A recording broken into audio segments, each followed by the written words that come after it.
سلام. العيد على الأبواب وكل عام وانتم بخير. اليوم راح نسوي كليشة العيد. راح ناخذ 6 أكواب طحين، عليه كوبين من الدهن، إما كوب زبدة وكوب دهن أو كوبين من دهن جنة بطعم الزبدة الهولندية، ولا بسم إما بإيدنا أو بالعجانة. وبعدين نضيف عليه ملعقة كوب حبة سودا، ومثلها حبة حلوة، ومثلها ملح، ومثلها بيكنج باودر، ومثلها خميرة، وملعقة كبيرة هيل، و3 ملاعق كبيرة حليب باودر، ونعجن بالمي.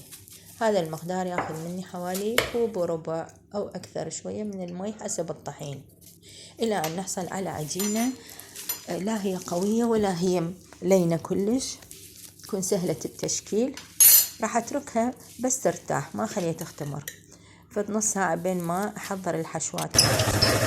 والحشوات المتعارف عليها: سمسم وشكر مطحون، جوز وشكر مطحون، جوز هند وشكر مطحون، وكلها انكهها بالهيل.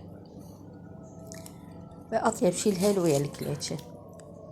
والتمر همينة عجنته بالدهن وعليها هيل.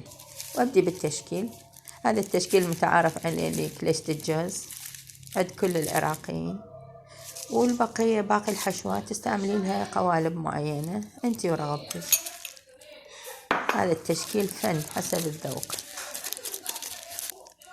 بعدين تدهنين الوجه بالبيض وتدخليها إلى فرن محمي مسبقا، وراح تحصلين على أطيب كليشة، وريحتها تجنن وطعمها بعد أطيب. وعلينا وعليكم بالعافية. وإذا عجبتكم الوصفة لا تنسوني من صالح دعائكم.